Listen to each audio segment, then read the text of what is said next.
She bought a wounded German shepherd for just $5. Everyone called it a mistake. But days later, the dog did something that made her collapse in tears. What she thought was a mistake, broken. Stray turned out to be something far more shocking, and it inspired an entire town. Lily was just 7 years old. She always said, "One day I'm going to find my real best friend." That day came sooner than anyone expected. While visiting a neighbor's rundown property on the edge of town with her grandfather, Lily spotted movement near an old rusted barn. There, lying in a bed of straw and mud, was a German shepherd. Thin, limping, his eyes, dull body scarred, tied loosely to a fence post, like he didn't matter at all. When Lily asked the man about the dog, he shrugged. "He's no good anymore. Hurt his leg, you can take him $5. Lily looked up at her grandpa, eyes wide, then reached into her jacket pocket and pulled out exactly 5 crumpled dollars. Lily's hand trembled slightly as she extended the $5 bill toward the man. It was all. She had money she'd saved from helping her grandma gather eggs and sweeping the porch every weekend. The man snatched the crumpled cash without a second glance, muttering, "He's your problem now." But to Lily, Bruno wasn't a problem, he was a promise. Her grandfather hesitated. "Sweetheart, are you sure?" She nodded firmly. "He needs someone, and I think he picked me." They gently untied the dog, careful not to startle him. Bruno didn't resist. He simply stood weak but willing, and followed Lily without a sound. That moment sealed their bond when they arrived home. Lily made him a bed in the barn with warm blankets and fresh water. She knelt beside him, stroked his fur gently, and whispered, "You're safe now, Bruno." The name came to her without thinking, and the dog, for the first time, let out a soft sigh, as if he understood. He finally belonged somewhere. The first few days were quiet. Bruno barely moved, barely ate. His limp was worse than Lily had realized, and he flinched at every sudden sound. He never barked, never growled, just watched with tired eyes that had seen too much.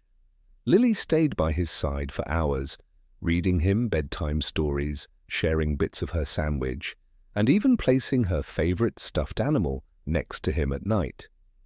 Her grandparents watched silently, unsure if the dog would survive or trust again. But Lily never gave up. Every morning, she greeted Bruno with a bright, "Good morning, buddy." And every night, she tucked him in like a sibling. Slowly, something began to shift one evening. As Lily was humming to herself while brushing hay, Bruno let out a tiny, uncertain wag of his tail. It wasn't much, but to Lily, it was everything that one wag told her, what she already believed. Deep down, Bruno wasn't just healing physically, he was learning to feel safe. And more than that, he was learning to love again. It wasn't long before Lily's grandfather started noticing odd things about Bruno one evening. As the TV played in the background, a military documentary came on. The moment the sound of marching boots echoed from the screen, Bruno snapped to attention. He stood, ears alert, body still focused like a soldier hearing a familiar call. Lily noticed too. "Grandpa, why did he do that?" she asked quietly. The next morning, something even stranger happened. Lily dropped a bucket full of grain, and before she could even react, Bruno darted forward and positioned himself between her and the noise, protective, calculating. Later, Lily playfully pointed her finger like a toy gun and shouted, "Bang!" Bruno dropped to the ground, instantly playing dead. No one had ever taught him that her grandfather watched from the porch, brow furrowed. "That dog's been trained," he said softly. "Not just tricks, serious training." Lily looked down at Bruno, who now rested peacefully beside her. Maybe he forgot who he was. Until now the sun was setting when it happened. Lily wandered a little too far near the edge of the woods behind the farm, chasing after a butterfly with Brunoing. Behind the grass was tall, the air still. Suddenly a rustle came from the bushes, and in a flash a wild boar burst out snarling and charging straight toward her. Lily froze, her heart leaping to her throat, but Bruno didn't. In one swift motion, he launched himself between Lily and the animal, barking with such force it echoed through the trees. He didn't hesitate, didn't back down with perfect precision.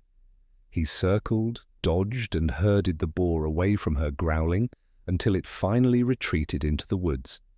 When it was gone, Bruno returned to Lily's side, licking her hand gently like nothing had happened.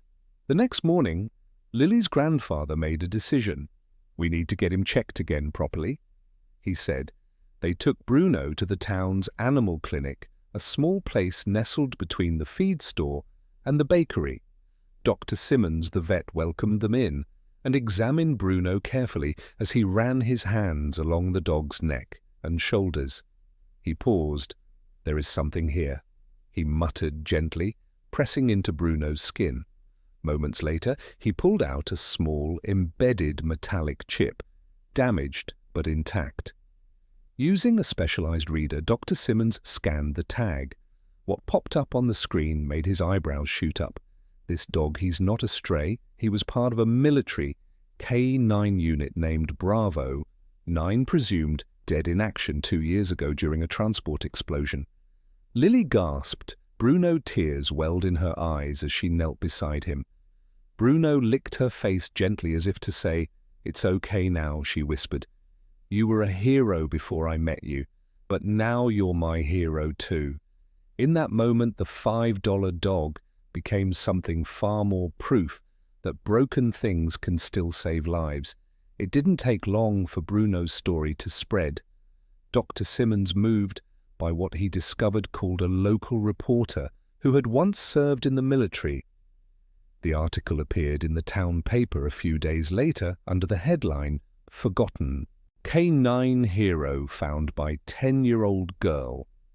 Within hours, people began showing up at the farm, some bringing treats for Bruno, others just wanting to meet the brave dog who had come back from the dead neighbors who had once kept their distance, were now leaving. Thank you cards and bones on the porch.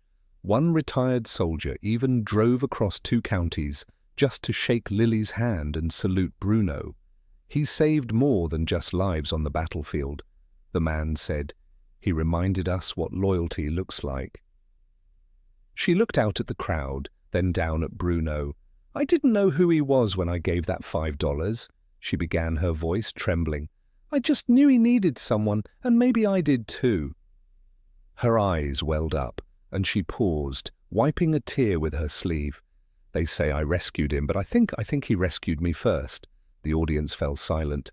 Bruno stood beside her, strong and calm. His tail wagged gently, as if he understood every word. Lily reached down, hugged him tightly, and whispered, "You're my best friend." And in that moment, there wasn't a single dry eye in the crowd.